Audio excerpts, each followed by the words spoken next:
ఒక 1 అవర్ తర్వాత మళ్ళీ హరిశ్చంద్రారెడ్డి కాల్ చేసి నాకు ఇట్లా డౌట్గా ఉంది, నువ్వు చెప్తున్నది కరెక్ట్ కాదు, నువ్వు అతని నెంబర్ అన్న ఇవ్వు, నేను మాట్లాడతా, లేకపోతే ఆయన పోలీస్ స్టేషన్ కన్నా తీసుకురామని చెప్పాడంట. సో అతను మీకు ఇప్పుడే కాల్ చేస్తాను సార్, మళ్ళీ SMS నెంబర్ పెడతాను అతను అని చెప్పి అతను SMSలో నెంబర్ ఇవ్వలేదు. సో ఆ తర్వాత ఇంకా ఇతను కూడా పట్టించుకోలేదు, ఏదో వైస్ ప్రెసిడెంట్ బందోబస్తు ఉంటే దాంట్లో బిజీ అయిపోయాడు ఇన్స్పెక్టర్. సో అతను నెంబర్ SMS చేయలేదు, మళ్ళీ ఇతను అతన్ని కాల్ చేయలేదు. దీంట్లో ఎందుకు నెగ్లిజెన్స్ అంటే సిపి గారు పర్ఫార్మెన్స్ ఆఫ్ ద పోలీస్ దృష్టిలో ఉంచుకొని ఒకవేళ ఇతను ప్రొయాక్టివ్గా రియాక్ట్ అయ్యి వెంటనే స్పందించి ఉంటే కరెక్ట్గా ఏదైనా పెట్రోల్ మొబైల్ కానీ ఏదైనా పంపి ఉంటే బాడీ అక్కడికి పోకుండా ఇక్కడే మనము ట్రేస్ చేయగలుగునే వాళ్ళమేమో అన్న ఉద్దేశం సిపి గారిది. సో అది professionally what sir told is correct.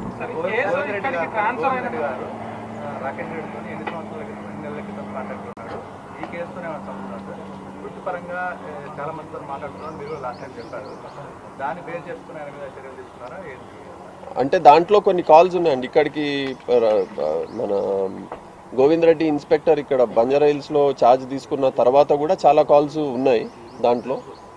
ఆ కాల్స్ కూడా కంటిన్యూస్గా అతనికి వస్తున్నాయి కనుక అతను కూడా టచ్లో ఉన్నాడన్న ఉద్దేశంతో అతను కూడా షిఫ్ట్ చేయడం జరిగింది. దాంట్లో ఈ మర్డర్కి ఎటువంటి సంబంధం లేదు. బట్ అతనికి ఒక క్రిమినల్ రికార్డ్ ఉంది కనుక అతనితో ఈ కంటిన్యూస్గా కాంటాక్ట్లో ఉన్నారు కనుక సిపి గారు షిఫ్ట్ చేయడం జరిగింది. పొలిటికల్ లీడర్లు బిఎన్ రెడ్డి అనే వ్యక్తి రాయదుర్గం సిఐ దగ్గరికి రాకేష్ తీసుకుని వెళ్ళాడు.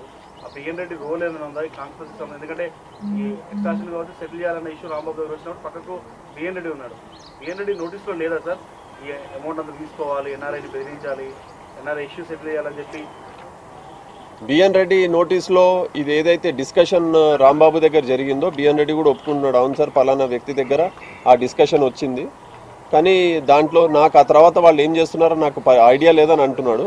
సో అతన్ని ఇంకా మేము ఫర్దర్గా ఎంక్వైరీ చేస్తాము. బిఎన్ రెడ్డి రోల్ కూడా దీంట్లో ఎంతవరకు ఉంది, అతనికి తెలిసి ఎక్స్టార్షన్ జరిగిందా లేదా అన్నది కూడా విచారిస్తాం.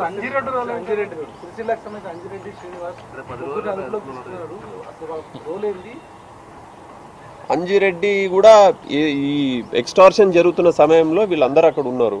ఏదో ఒక టైంలో వీళ్ళందరూ బిఎన్ రెడ్డి, అంజిరెడ్డి వీళ్ళు కూడా అక్కడికి వెళ్ళడం జరిగింది. అదేవిధంగా సిరిసిల్ల శ్రీనివాస్ రెడ్డి వీళ్ళందరూ కొందరికి తెలిసి వెళ్ళినారు, కొందరికి తెలవకుండా వెళ్ళి అక్కడ బాడీ చూసి కొంతమంది వచ్చేసినారు. సో వీళ్ళందరూ కూడా ఎవరికి ఏ రకమైన పాత్ర ఉందో ఖచ్చితంగా అందరూ కూడా బాధ్యులే. సో వాళ్ళు డైరెక్ట్ ఇన్వాల్వ్మెంట్ ఉంటే డైరెక్ట్ రోల్ ఉంటుంది, సెక్షన్స్ అట్లా వర్తిస్తాయి.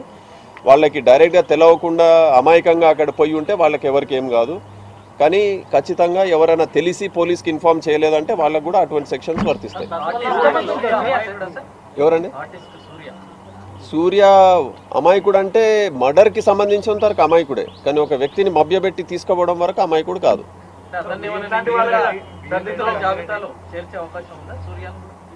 చెప్తాం, ఇంకా కొన్ని క్లారిటీ వచ్చేది ఉంది, వస్తే ఖచ్చితంగా ఏదైనా ఉంటే ఎవరైనా భరించవలసిందే.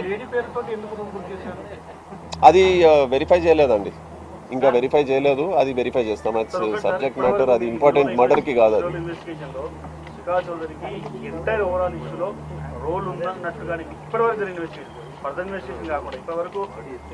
అంటే శిఖా చౌదరికి మర్డరర్తో సంబంధం ఉంది, శిఖా చౌదరికి మర్డర్కి సంబంధం అనేది ఇంతవరకు తేలలేదు.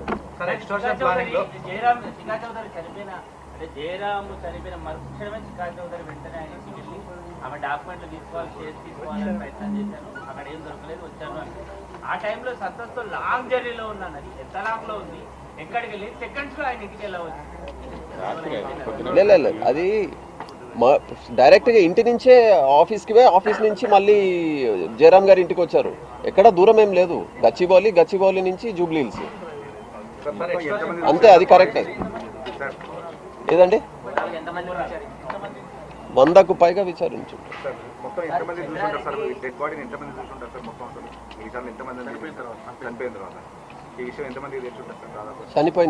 చనిపోయిన తర్వాత అంటే బాడీ డిస్పోజ్ చేసేంత వరకు ఇంటికి వెళ్ళి మొత్తము ఒక 10-12 మంది ఉంటారు. 12 మంది చూశారు, దాంట్లో ముద్దాలు కాదు అందరూ. So let us be clear, body చూసిన వాళ్ళందరూ ముద్దాలు కాదు. దాంట్లో ముద్దాయిలు బాడీ చూసిన వాళ్ళు అందరికీ తెలియదు. పలానా వ్యక్తి లోపల ఉన్నట్టు తెలుసు, కానీ అక్కడ ఆల్రెడీ చనిపోయిన వ్యక్తి, కానీ ఇటు బయట ఉండి వీళ్ళు బ్రతుకున్నారు అనుకోవచ్చు కదా. బిఎన్ రెడ్డిని కాల్ చేస్తే నాకు ఫోన్ చేస్తే రమ్మని ఏదో డిస్కస్ చేయాలంటే పోయానని చెప్తున్నాడు. అంజిరెడ్డి తర్వాత అంతకు ముందే పోయాడు.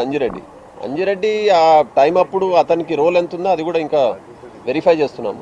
రాకేష్ రెడ్డి జయరాం చంపిన తర్వాత ఆంధ్రప్రదేశ్ ముఖ్యమంత్రి కొడుకు ప్రస్తుతం ఆంధ్రప్రదేశ్ మంత్రివర్గంలో ఉన్న లోకేష్ ఓఎస్డీ అభిష్టకు కూడా ఫోన్ పోయిందని ఏపీలో కొంతమంది చెప్తా ఉంటారు. అసలు ఏపీలో ఉన్నటువంటి పొలిటికల్ లీడర్లకు ఎవరికైనా ఫోన్లు పోయినాయా? రాకేష్ రెడ్డి ఫోన్లో ఆంధ్రప్రదేశ్ సంబంధించినటువంటి వాళ్ళ వ్యక్తుల నంబర్లు ఏమైనా ఉన్నాయా? మీరు వెరిఫై చేసిరా? వాళ్ళని పిలిపించే అవకాశం అంటే రాకేష్ రెడ్డి అతను మొత్తం హిస్టరీ చూస్తే మొత్తం అతను ఒక పొలిటికల్ పార్టీకి సంబంధించి యాక్టివ్గా పనిచేసినట్టు తెలుస్తుంది.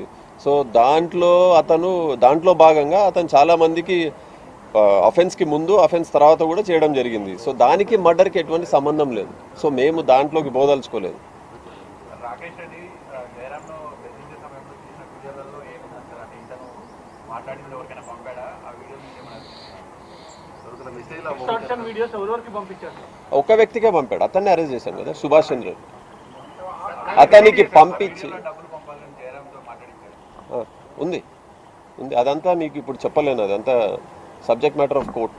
సార్ ఇప్పుడు ఆఫీసర్లు ఎవరైతే ముందు ఇప్పుడు రాయదుర్గం ఇన్స్పెక్టర్ కానీ కనీసం జయరాం హత్య జరిగిన తర్వాత అయినా ఎవరైనా సుపీరియర్ ఆఫీసర్స్కి ఎవరికైనా ఇన్ఫార్మ్ చేశారా, లేకుంటే మీరే కాల్ చూసి ఎంక్వైరీ చేసినాక తెలిసిందా? లేదు, ఎక్కడ మీరు అనేది ఎవరు? ఏ ఇన్స్పెక్టర్? ఐదుగురికి అయితే హత్య జరిగిన రోజు క్లారిటీ వచ్చింది, రాకపోయినా కానీ తెల్లవారి బాడీ చూసినాక టీవీలో వాళ్ళందరూ ఏమంటున్నారంటే మేము కూడా టీవీ చూసి అందరిలాగా తెలుసుకున్నాము, సో మీకు అందరికీ కూడా తెలుసు కనుక మేము ఎవరికి చెప్పదలుచుకోలేదు అని అంటున్నాం. అదే చెప్పాడు. కానీ ఐటీసీ కోహినూర్ హోటల్లో రాకేష్ కూడా అదుపులో తీసుకున్నారు సార్. ఇక్కడ రాయదుర్గం నియమించుకోవడం ఐటీసీ కోహినూర్లో అదంటే రాయదుర్గం కిందకి వస్తుంది. ఈయనేమైనా షెల్టర్గా ఇప్పించాడు సార్? అదేమన్నా రోల్ ఎస్టాబ్లిష్ అయిందా? లేదు, ఇతను క్యాష్ పే చేసి తీసుకున్నానని చెప్తున్నాను. బట్ రాయదుర్గం సీఐ ఫోన్ చేసిన తర్వాతనే అంటే ఇప్పుడు కోహినూర్ హోటల్లో రూమ్ తీసుకోవాలంటే ఆ టైంలో మన రాయదుర్గం ఇన్స్పెక్టర్ని అడగాల్సిన అవసరం లేదు, మర్డర్ అయినాక. సో అతను ఎక్కడైనా ఉండొచ్చు, రూమ్ తీసుకున్నాడు, క్యాష్ ఇచ్చి రూమ్ తీసుకున్నానని చెప్తున్నాను.